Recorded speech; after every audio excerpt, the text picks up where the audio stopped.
کے بعد اردو میں تقریر کرنے کے لیے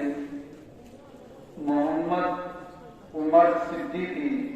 عربی سوم کے طالب علم ہیں، مدرسے کی طرف سے یہ آئیں اور اپنی تقریر پیش کریں۔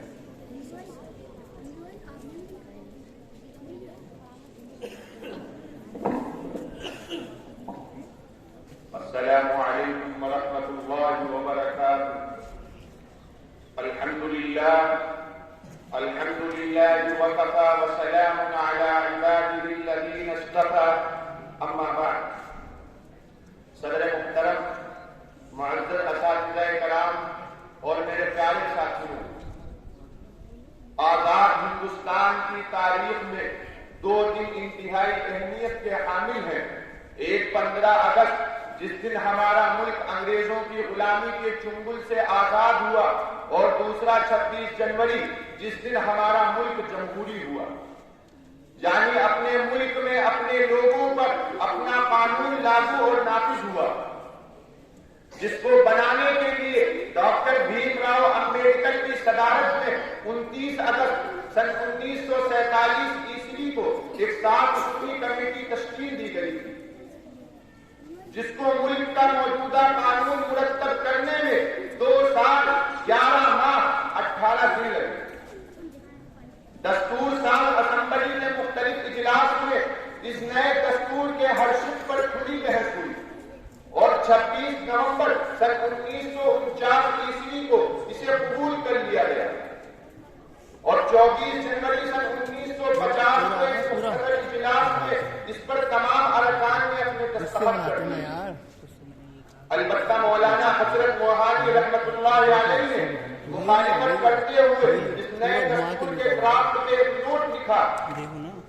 کہ یہ دستور برطانوی دستور کا ہی اجرا اور توسیع ہے، جس سے آزاد ہندوستانیوں اور آزاد ہند کا مقصد پورا نہیں ہوتا۔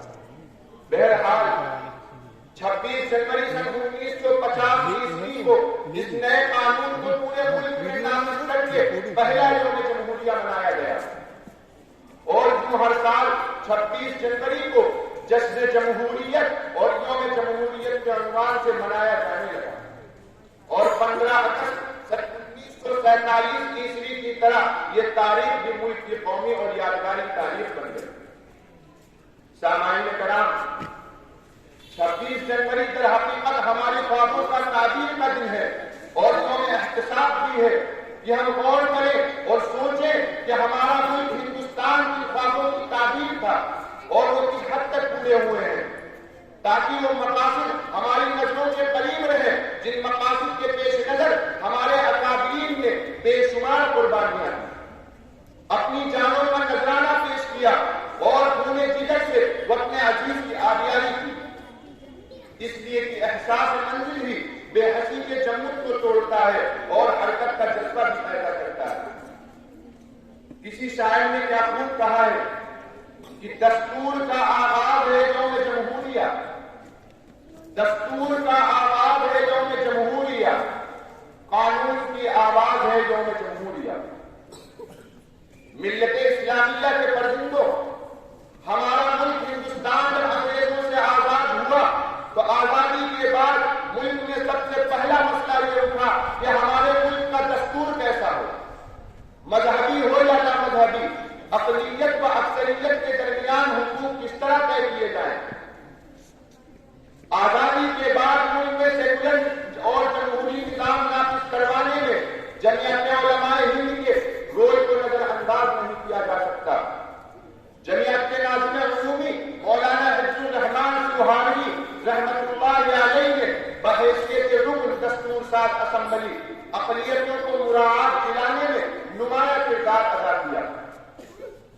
چنانچہ دستور ہند کے ابتدائی حصے میں صاف صاف طور پر یہ لکھا گیا کہ ہم ہندوستانی عوام تجویز کرتے ہیں کہ انڈیا ایک آزاد سماجواد اور جمہوری ہندوستان کی حیثیت سے وجود میں لایا جائے، جس میں تمام شہریوں کو سیاسی، سماجی، معاشی، انصاف، آزادی خیال، اظہار رائے، آزادی عقیدہ مذہب و عبادات، انفرادی تشکر اور احترام کو یقینی بنایا جائے،